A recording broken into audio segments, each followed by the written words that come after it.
ബബ super പടമാണ്. ഞാൻ റിലീസിന് മുമ്പേ പറഞ്ഞു ഇൻഡസ്ട്രി ഹിറ്റ് ആയിക്കൊന്നു. അതിൽ പൃഥ്വിരാജ് അല്ല ദിലീപ് പിന്നെ ലാലേട്ടനെ പ്ലേസ് ചെയ്യലാണ് കാര്യം. ലാലേട്ടൻ വരുമ്പോഴേക്ക് ആ സിനിമയുടെ വേറെ ഗ്രാഫിലേക്ക് പോവുക. അത് ദിലീപേട്ടന്റെ ബുദ്ധിയാണ്. പിന്നെ ധ്യാനും വിനീതും നമുക്കൊരു കോമ്പിനേഷൻ ഉണ്ട്, ഇന്റർവ്യൂവിനെ കുറിച്ചെല്ലാം പറയാം.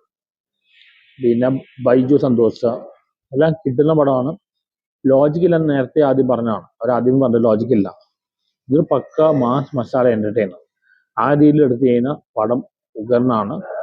എല്ലാ ഫാൻസുകാർക്കും ഇഷ്ടപ്പെടുന്നുണ്ട്. പിന്നെ ആ സ്ക്രിപ്റ്റ് നൂറിൽ ഷെരീഫ് ഒരു മാസ് മസാല ഫിലിമാണ്. ഇപ്പൊ എല്ലാവരും പറയുമ്പോൾ ഞാൻ ആദ്യം ആറാട്ടും പറഞ്ഞ ഈ രീതിയിലാണ്, മാസ് മസാല രീതിയിലാണ്. മാസ് ഫിലിം ഇത് ഭയങ്കര ഹിറ്റായി, യാതൊരു സംശയമില്ല, സൂപ്പർ ഹിറ്റായി. ഞാൻ വിചാരിക്കുന്ന ഒരു ഇൻട്രസ്റ്റ് ഹിറ്റാണ്, വരാൻ സാധ്യതയുണ്ട്. എന്തായാലും ഇതിൽ മെയിൻലി വർക്ക് ചെയ്ത് ദിലീപിന്റെ ബുദ്ധിയാണ്, മോഹൻലാലിനെ ആഡ് ചെയ്തത്. മോഹൻലാൽ പണ്ട് മനുവെങ്കിലാണെങ്കിലും സമ്മതി ബദലേമാണെങ്കിലും മറ്റേ കായംകുളം കൊച്ചിയാണെങ്കിലും ക്യാമിയോ റോൾ ചെയ്യാൻ വളരെ മിടുക്കതാണ്. ഇത് ക്യാമിയോ അല്ല, എക്സ്റ്റൻഡ് കുറച്ച് നേരം കൂടെ ഉണ്ട്, നല്ല രീതിയിൽ പ്ലേസ് ചെയ്തിട്ടുണ്ട്. പിന്നെ Salim Kumar pakka mass masala entertainer, action comedy thriller, ഭയം ഭക്തി ബഹുമാനം. ലാലേട്ടൻ്റെ ഉസ്താദാണല്ലോ. ലാലേട്ടൻ എന്തൊരു മാജിക് ഉണ്ട്, ആളുകളെ കയ്യിലെടുക്കാൻ അറിയാം. ഇതിലെ പുള്ളി മുടി വെച്ചുള്ള ഒരു ഒരു ഇതുണ്ട്, അതെല്ലാം കിട്ടുന്നതായിട്ട് വന്നിട്ടുണ്ട്. ഇവർ എൻ്റെ ശരിയാണ് ചേട്ടനും അനിയും പോലെ നല്ല കോമ്പിനേഷൻ, ലൈഫിലും അങ്ങനെ തന്നെയാണ്. ഇവരുടെ പടമായിരുന്നു ചൈന ടൗണ്, ക്രിസ്ത്യൻ ബ്രദേഴ്സ്, അത് കഴിഞ്ഞിട്ട് ഇപ്പോഴേ യോജിക്കണം.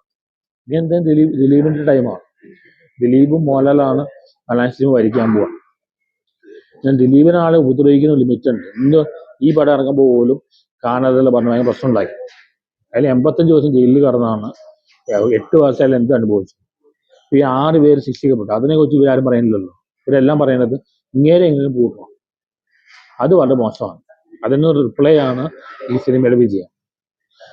ഈ സിനിമ ഭയങ്കര എല്ലായിടത്തും നല്ല റിപ്പോർട്ടാണ്. ഒരു ഇൻഡസ്ട്രി ഹിറ്റിലേക്ക് പോയിക്കൊണ്ടിരിക്കുക. ഉറപ്പായിട്ട് കയറും, 200 കോടിയിൽ കയറും എന്തായാലും. കാരണം 2 മെയിൻ ആൾക്കാരാണ് ദിലീപ്, മോഹൻലാൽ. പിന്നെ ധ്യാനായാലും വിനീതായാലും എല്ലാവരും എണ്ണം ചേർന്ന്. പിന്നെ ക്ലൈമാക്സിൽ ഒരാൾ വരുന്നുണ്ട്, അത് ഞാൻ പറയുന്നില്ല, സ്പോയിലറാണ്. പടം നല്ല, നിങ്ങൾ ലോജിക്ക് നോക്കരുത്, കാരണം അവർ നേരത്തെ പറഞ്ഞിട്ടുണ്ട് ലോജിക്ക് നോക്കരുത്. ബൈജു സന്തോഷ് സാർത്തുണ്ട്, പുള്ളിക്ക് ഇത് ചെയ്യാത്ത റോളാണ്. പിന്നെ എനിക്ക് ഏറ്റവും ഇഷ്ടപ്പെട്ട ധ്യാനും വിനീതും നമ്മൾ കോമ്പിനേഷൻ. അതിൽ ഇന്റർവ്യൂവിനെ കുറിച്ച് നീ പോയി എന്റെ അപ്പനെ കുറിച്ച് പറയാൻ പറഞ്ഞ അതിൽ ശരിക്കും ചെയ്തിട്ടുണ്ട്.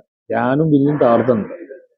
പടം പക്ക എന്റർടൈനറാണ്. എല്ലാവരും ഇത് ഒരിക്കലും OTT കാണാൻ വെയിറ്റ് ചെയ്യരുത്, തിയേറ്ററിൽ പോയി കാണും.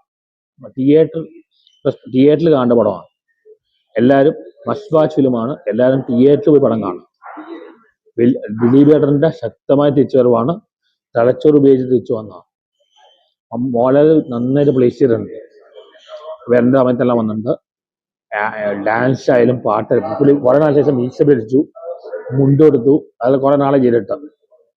ഈ 2020 ഇതേപോലെ മോഹൻലാൽ ശരിക്കും യൂട്ടിലൈസ് ചെയ്തതാണ് ആളുകളുടെ പൾസനുസരിച്ച്. എന്തായാലും പടം ഭയങ്കര ഹിറ്റാണ്. ദിലീപിനെ എതിർക്കുന്ന ആൾക്കാർക്കുള്ള മറുപടിയാണ്, ചുട്ട മറുപടിയാണ്.